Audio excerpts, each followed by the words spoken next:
I don't know. I don't know what it was. It was the first bad press took us completely by surprise, which was the... What if I told you that Paul Jones, the legendary voice behind Manfred Mann and one of Britain's most respected blues musicians, harbored some seriously bitter grudges against fellow bands that went way beyond professional rivalry?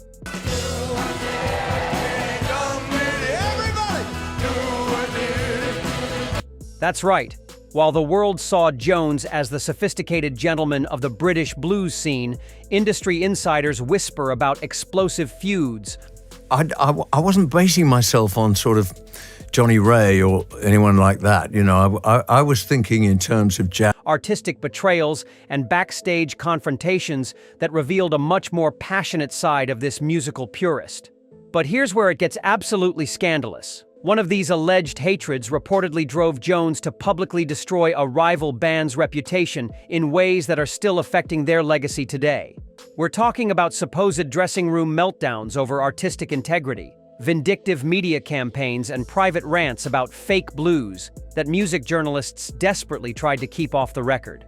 Rock historians are calling these revelations the most shocking insights into British blues politics of the 1960s era. From the rock legends who supposedly bastardized the blues, to the shocking pop sensations who allegedly made Jones question the entire British music scene's authenticity. This countdown is about to expose the purists' war against commercialized rock and roll. Number 6. The Rolling Stones. Starting our countdown at number 6, we have the Rolling Stones. And this choice is already sending shockwaves through British blues circles.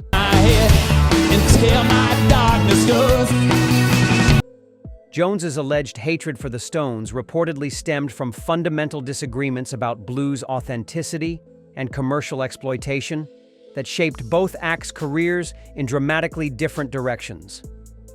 According to explosive industry sources, Jones's Stones resentment began when both bands competed for the same blues purist audience in early 1960s London.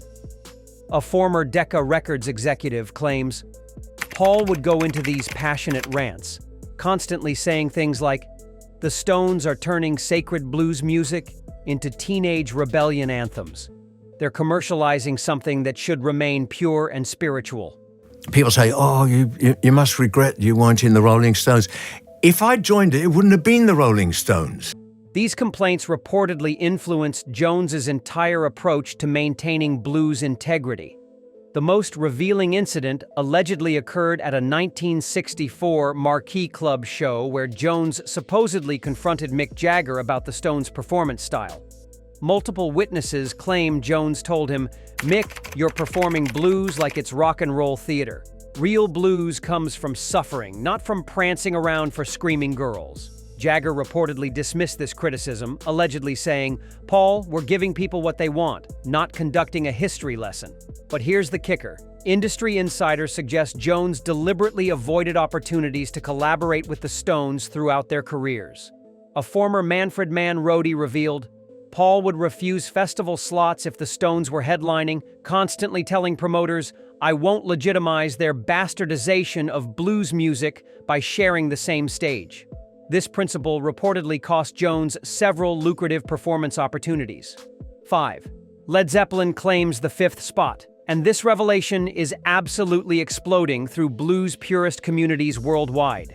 Jones's alleged hatred for Zeppelin reportedly went beyond musical criticism into deeply personal territory involving blues appropriation, cultural theft, and artistic integrity that defined his entire philosophy about music. According to shocking behind-the-scenes reports, Jones's Zeppelin resentment began when the band started being called blues innovators despite borrowing heavily from traditional sources. A former Island Records producer claims, Paul would study Zeppelin's albums obsessively, constantly saying things like, "They're stealing entire arrangements from American blues masters and claiming them as original compositions." It's musical colonialism disguised as creativity. How would I say in a sentence the kind of music that you produced? These analysis sessions reportedly became increasingly bitter and detailed. The most explosive incident allegedly occurred when Jones encountered Jimmy Page at a 1970s London recording studio. Multiple sources claim Jones confronted him about Zeppelin's borrowing practices, supposedly saying, "Jimmy, you're a brilliant guitarist, but you've built your empire on other people's foundations without giving proper credit. That's not homage, that's theft." Page reportedly walked away without responding to these accusations. But here's where it gets scandalous. Industry insiders suggest Jones actively campaigned against Zeppelin's critical reception among blues communities. A former Melody Maker journalist revealed, Paul would call music writers regularly, providing detailed comparisons between Zeppelin songs and their original blues sources. This documentation reportedly influenced several negative reviews and cultural criticism pieces. Jones viewed Zeppelin as the ultimate symbol of blues commercialization, destroying the music's spiritual essence. 4. The Beatles. The Beatles land at number 4, and this choice is sending seismic shockwaves through both blues and pop music's most sacred circles. Jones's alleged Beatles hatred reportedly represented a fundamental rejection of pop music's influence on serious musical culture and the commercialization of artistic expression. According to explosive industry whispers, Jones's Beatles' resentment began when their success overshadowed all other British musical acts. A former EMI executive claims, Paul would go into these philosophical rants, constantly saying things like, "The Beatles are turning music into a product instead of an art form. They're teaching people to consume songs instead of experiencing them spiritually." These critiques reportedly influenced Jones's entire approach to avoiding commercial compromise. You have a few parties and they remind you of it in 30 years' time. I mean. The most revealing incident allegedly occurred at a 1965 BBC recording session where Jones supposedly encountered John Lennon in the studio corridors. Multiple witnesses claim Jones told him, "John, you have real talent, but you're wasting it on disposable pop songs when you could be creating something lasting and meaningful." Lennon reportedly responded by saying, "Paul, we're giving people joy, not conducting a university seminar on musical importance." But here's the kicker. Sources suggest Jones deliberately positioned Manfred Mann as an alternative to Beatles-style pop throughout the 1960s. A former Fontana Records producer revealed, Paul would constantly reference the Beatles when discussing Manfred Mann's artistic direction, allegedly saying, "We need to show people that British music can be intelligent and substantial, not just catchy and commercial." This positioning reportedly influenced the band's entire repertoire selection. Jones viewed the Beatles as representatives of everything wrong with music's commercialization and cultural dumbing down. 3. Cream claims the shocking third position, and this revelation is reportedly causing absolute chaos in British blues rock's most influential circles. Jones's alleged hatred for the supergroup went far beyond professional rivalry into deeply personal territory involving blues authenticity, ego conflicts, and artistic philosophy that shaped the entire blues rock movement. According to explosive behind-the-scenes reports, Jones's Cream resentment began when Eric Clapton started being called God by audiences and critics. A former Polydor Records insider claims, Paul would watch Cream performances obsessively, constantly saying things like, "Eric's playing blues licks louder and faster, but that doesn't make him better. It makes him a show-off. Real blues doesn't need volume to communicate emotion." These critiques reportedly revealed Jones's deep frustration with blues rock's evolution. I decided and formed a blues band, and the blues band ran for 43 years, from 79 to 22. Blues was really The most explosive incident allegedly occurred at a 1967 London club, where Jones supposedly confronted Eric Clapton about Cream's approach to blues music. Multiple witnesses claim Jones told him, "Eric, you're turning blues into a guitar masturbation exhibition. You're missing the soul for the sake of technical display." Clapton reportedly responded by challenging Jones to prove that subtlety sells tickets like power does. But here's the ultimate bombshell. Industry insiders suggest Jones actively worked to prevent Cream from being accepted by traditional blues communities. A former Blues Incorporated member revealed, Paul would organize traditional blues purist events specifically to contrast with Cream's approach, constantly telling audiences, this is what real blues sounds like before it gets corrupted by rock and roll excess. This campaign reportedly influenced several prominent blues musicians to publicly criticize Cream's authenticity. 2. Deep Purple. Deep Purple claims the explosive second position, and this choice is sending absolute shockwaves through progressive rock's most respected circles.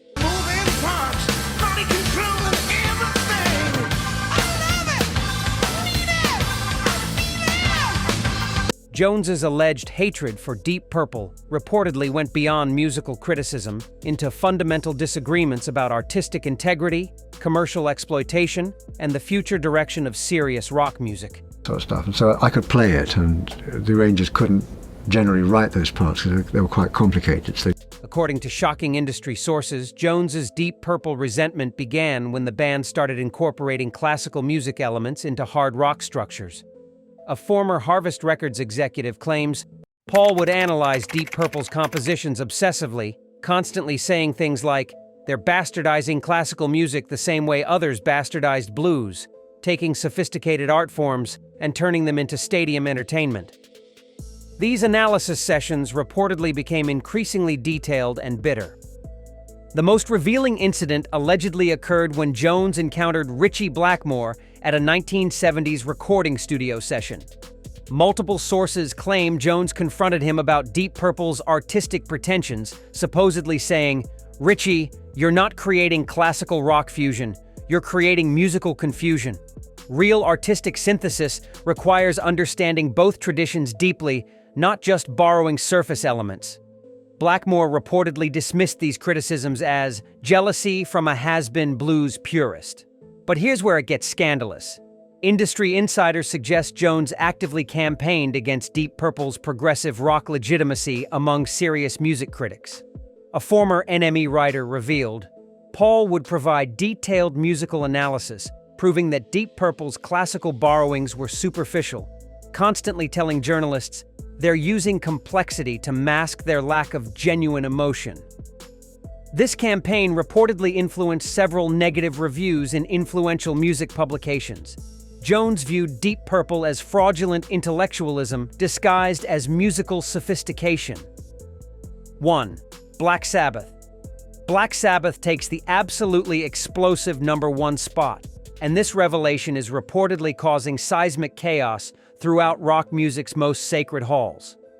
Jones's alleged hatred for Sabbath went far beyond musical criticism into deeply personal territory involving the complete destruction of everything he believed music should represent and accomplish.